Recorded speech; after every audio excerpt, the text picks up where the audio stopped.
Next question देखते हैं क्या है। Find roots of e to the power sin x minus e to the power minus sin x minus 4 equal to 0। बहुत ही easy और बहुत ही आसान क्वेश्चन है।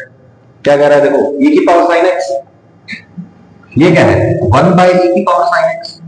सही है, मैं कहता हूं इसको t पुट करो, t minus 1 by t minus 4 equal to 0। पूरी इक्वेशन को t से मल्टीप्लाई कर दो, क्वाड्रेटिक बन गई। सॉल्व करो, t का जो वैल्यू आएगा t is equal to let's say जो भी आंसर जैसे यहां पे क्या आ रहा है जो भी आएगा मतलब, ठीक है। क्या करोगे e की पावर sin x पुट कर दोगे इक्वल टू जो भी आया। अब देखो मान लो यहां पे आता है -5, तो किसी भी चीज की पावर, पॉजिटिव नंबर की कोई भी पावर नेगेटिव कभी नहीं हो सकती। तो अगर आंसर नेगेटिव आ जाए इसका मतलब क्या है, पॉसिबल ही नहीं, मतलब रूट्स आर इमेजिनरी। सही है, और अगर आ जाता है तो e की पावर sin x हो जाएगा। आप क्या करेंगे फिर log ले लेंगे। log का मतलब अभी आपको पता है, लॉगरिथम हम आगे पढ़ेंगे, लेकिन लॉगरिथम एक ऐसा मैथमेटिकल ऑपरेशन होता है जैसे मल्टीप्लाई डिवाइड होता है ना, तो लॉगरिथम एक ऐसा मैथमेटिकल ऑपरेशन है जो क्या कर देता है, ये जो पावर बैठी होती है ना इसको पावर से मल्टीप्लिकेशन में कन्वर्ट कर देता है। सही है, क्या बोला मैंने, पावर को मल्टीप्लिकेशन में कन्वर्ट कर देगा। ये क्या बन जाएगा sin x into log e, ये बन जाएगा। और log e की वैल्यू होती है 1, तो sin x इक्वल टू जो भी लेट्स से log में जो भी आया log वगैरह जो भी आया वो आ जाएगा। समझ में आया आपको, मजा बोल रहा हूं, क्लियर हुई बात तो। तो इस तरीके से आपको क्वेश्चन करना है। कभी भी देखिए समथिंग और फिर समथिंग की पावर माइनस समथिंग ऐसे दिया है, तो आप क्या करेंगे उसको रेसिप्रोकल में ले जाएंगे, डिनोमिनेटर में ले जाएंगे, ठीक है। अच्छा, इसी टाइप का क्वेश्चन ये है, बस शक्ल लग नहीं रही है इसकी। ये क्या कह रहा है देखो, 5 प्लस 2 रूट 6 की power x square minus 3, 5 minus 2 root 6 की पावर x स्क्वायर माइनस 3 ना सर, e की पावर sin x, e की पावर माइनस sin x होता तो डिनोमिनेटर में ले जाके इस वाला काम कर देते, लेकिन यहाँ पे तो इसकी पावर x स्क्वायर माइनस 3, इसकी भी x स्क्वायर माइनस 3। ध्यान से देखो, 5 माइनस 2 रूट 6, 5 प्लस 2 रूट 6, इसको रैशनलाइज कर दो ना, इसको रैशनलाइज कर दो। रैशनलाइज करोगे क्या बन जाएगा, ये 1 बाई 5 प्लस 2 रूट 6 का रेसिप्रोकल बन जाएगा। क्या बोल रहा हूं मैं, देखो 5 माइनस 2 रूट 6, ठीक है, into 5 plus 2 root 6, 2 root 6 divide by 5 plus 2 root 6, rationalization हो गया है ना।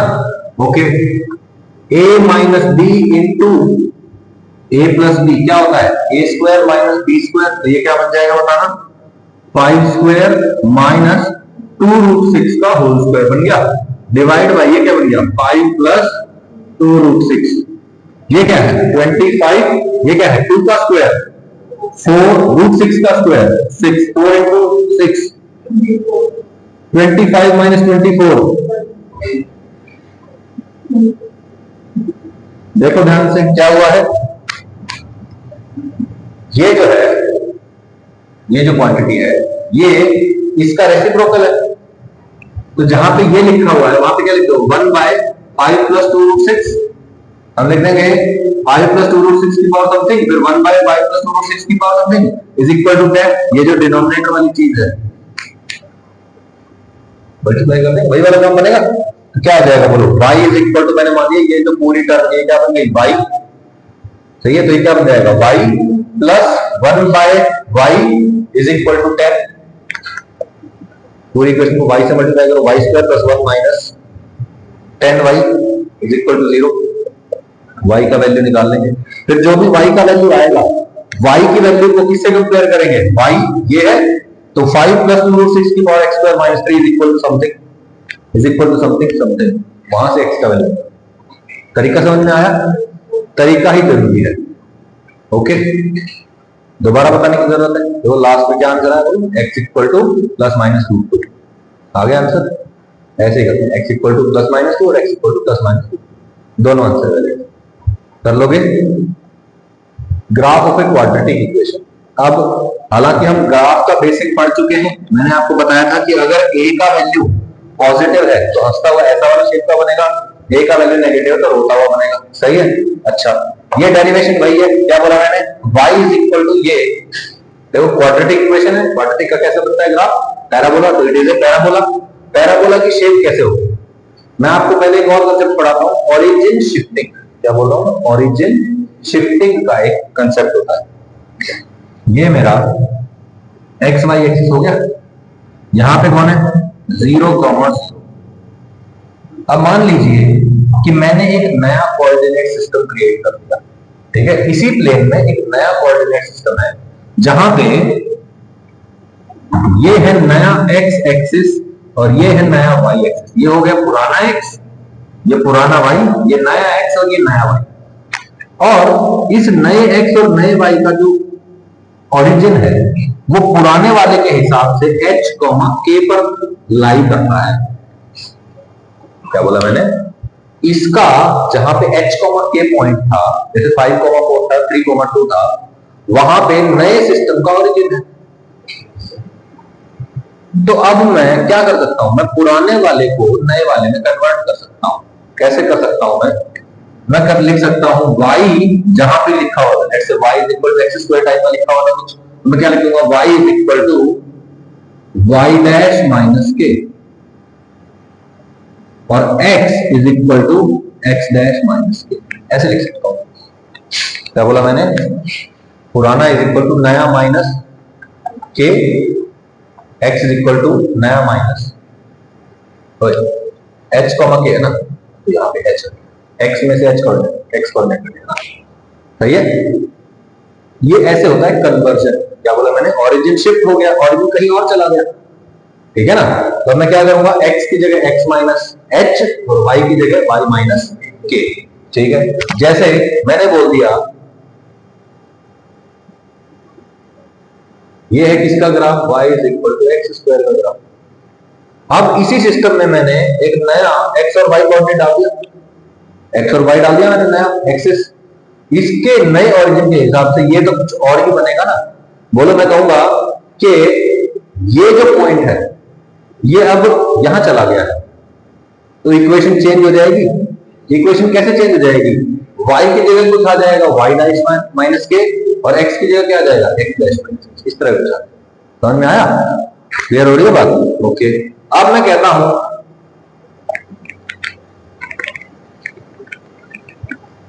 ये जो ग्राफ है कौन सा, y is equal to ax square plus bx plus c, ये जो ग्राफ है, this one can be written as something like this, है ना। कंप्लीटिंग द स्क्वायर का क्या किया था, y माइनस समथिंग और इधर x माइनस समथिंग का whole square, completing the square बना के, सही है। देखो ये लिख दिया था आपने, y minus something is equal to a into X minus something का होल स्क्वायर। ध्यान से देखो ये क्या बन गया, y माइनस के ही तो बन गया, ये क्या बन गया, x माइनस एच टाइप का ही तो बन गया। यानी कि ये जो बना है, ये जो बना है, this is actually something new and this is actually something new. अब ये नई जो इक्वेशन बनी है वो किस टाइप की बनी है, y is equal to a times X square. पुराने वाले को नए वाले में कन्वर्ट कर दिया, समझ में नहीं आएगा, क्लियर है। इस तरीके से हम कन्वर्ट करते हैं। शेप चेंज हो गई है, शेप तो अभी भी पैराबोला ही है, बस क्या हुआ, ओरिजिन शिफ्ट हो गया। मैं कहता हूं ओरिजिन कहां शिफ्ट हो गया, ये है मेरा original y is equal to X square type का ग्राफ, और एक नया पैराबोला मैंने बनाया है, वो कहीं यहां बना। तो मैं कहता हूं कि ये जो पैराबोला है ना, ये वाला पैराबोला, ये भी y is equal to a x square type का है। ये तो originally y is equal to a x square type है, ये जो नया है ना, ये भी y is equal to a x square ही है। बस ये जो पैराबोला है, ये एक नए सिस्टम का ओरिजिन पे रखा हुआ पैराबोला है। ये पुराना x, ये पुराना y, इस पैराबोला के लिए this is the new y axis passing through the vertex and this is a new x axis passing through the vertex, सही है। इसके लिए ओरिजिनल x ओरिजिनल y सही थे, पासिंग थ्रू द वर्टेक्स थे, ये वर्टेक्स था, वर्टेक्स से पास कर रहे थे। For this new parabola this vertex is the new origin of a new coordinate system. समझ में आई बात? कुछ कुछ पल्ले पड़ रहा है, बहुत ज्यादा फील लेने के लिए नहीं कह रहा हूं, बस मैं ये कह रहा हूं कि ये जो बना है ये actually y is equal to ax square plus bx plus c type का था, लेकिन मैंने इसको ऐसा कन्वर्ट करके लिख दिया। और ऐसा कन्वर्ट करके कैसे लिख दिया? y को लिख दिया y माइनस के और x को क्या लिख दिया x माइनस x। समझ में नहीं आई बात? कुछ कुछ फील आ रहा है? तो असल में हम क्या कर रहे हैं, अच्छा यहां पे क्या था 0 पॉइंट था, एक्चुअली यहां पे क्या था नए सिस्टम का ओरिजिन था। मैं कहता हूं नए सिस्टम का ओरिजिन इस पॉइंट में है, ये पॉइंट है वर्टेक्स, और वर्टेक्स के कोऑर्डिनेट्स होते हैं ये वाले। समझ में आया? पुराना था, नया था, नए सिस्टम का एक्स वाई और वर्टेक्स से पास करता है। मैं कहता हूं जब भी हम एक पैराबोला बनाते हैं, इसके लिए जब भी हम एक नया पैराबोला बनाते हैं, उसका वर्टेक्स ही नया ओरिजिन बन जाता है। यानी कि नए ओरिजिन के कोऑर्डिनेट्स क्या होंगे, तो इसके वर्टेक्स कोऑर्डिनेट थे, और वर्टेक्स क्या है -d/4 तो माइनस d/4 है ना। मतलब x में से और y में से यही सब्ट्रैक्ट होने चाहिए। आइला x में से क्या सब्ट्रैक्ट हो रहा है -d/2 और y में से क्या सब्ट्रैक्ट हो रहा है -d/4। यही तो आया, सही है ना। हमने क्या बोला, x और y कोऑर्डिनेट्स नए बन गए, नया ओरिजिन आ गया। नया ओरिजिन कहां होगा, वर्टेक्स पे। वर्टेक्स क्या है -d/2 तो -d/4 तो हमने जो कैलकुलेट करके देखी वो भी क्या थी -d/2 -d/4 एक पर थी।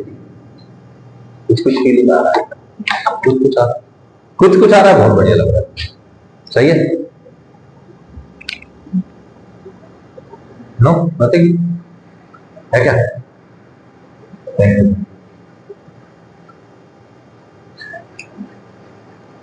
Thank you.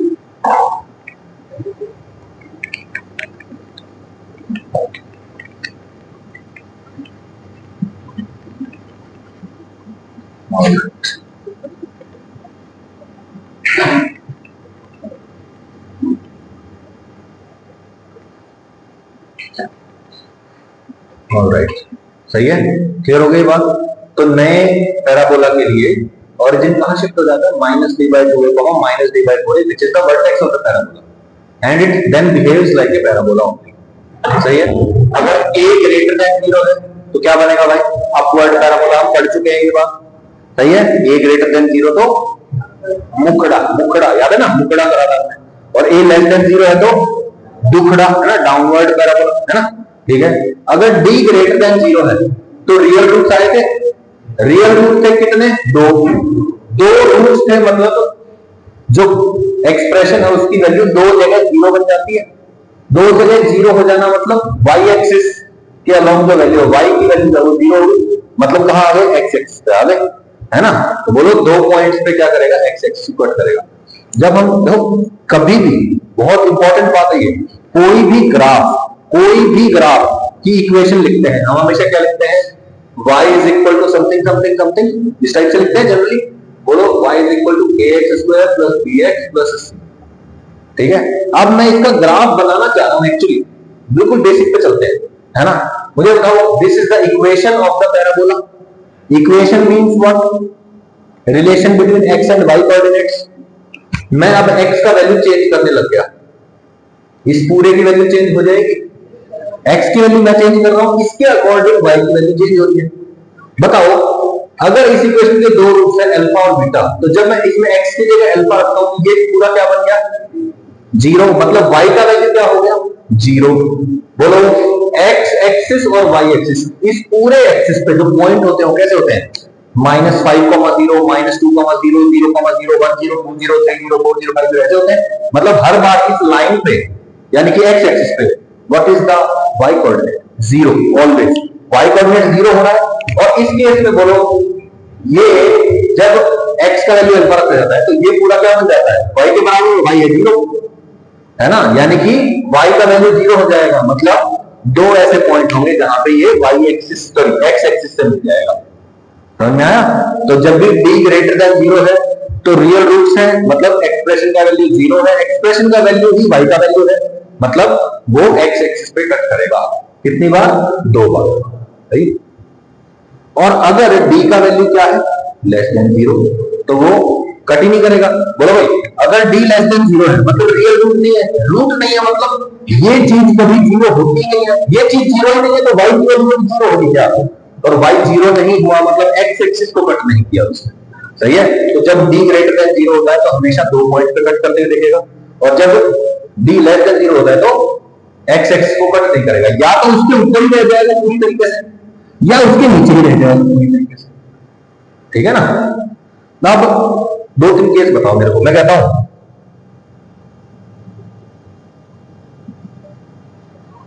ठीक है।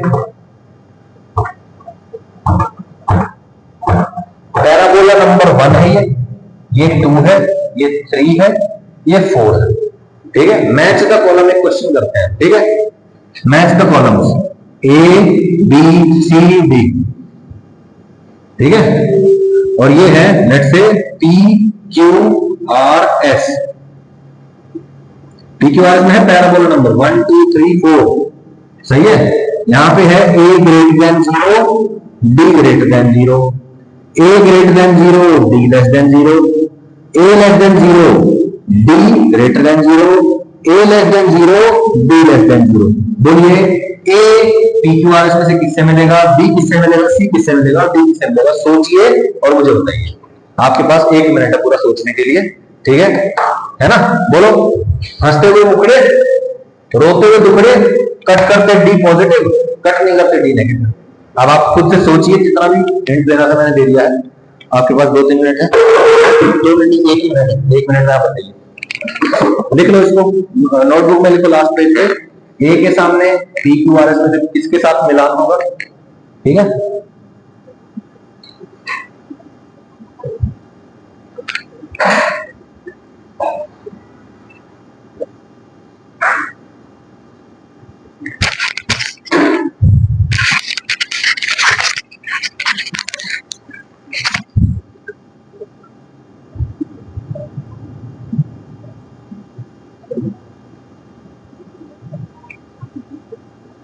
रिद्धि करेगी, फिर उसके बाद आगे चलेंगे।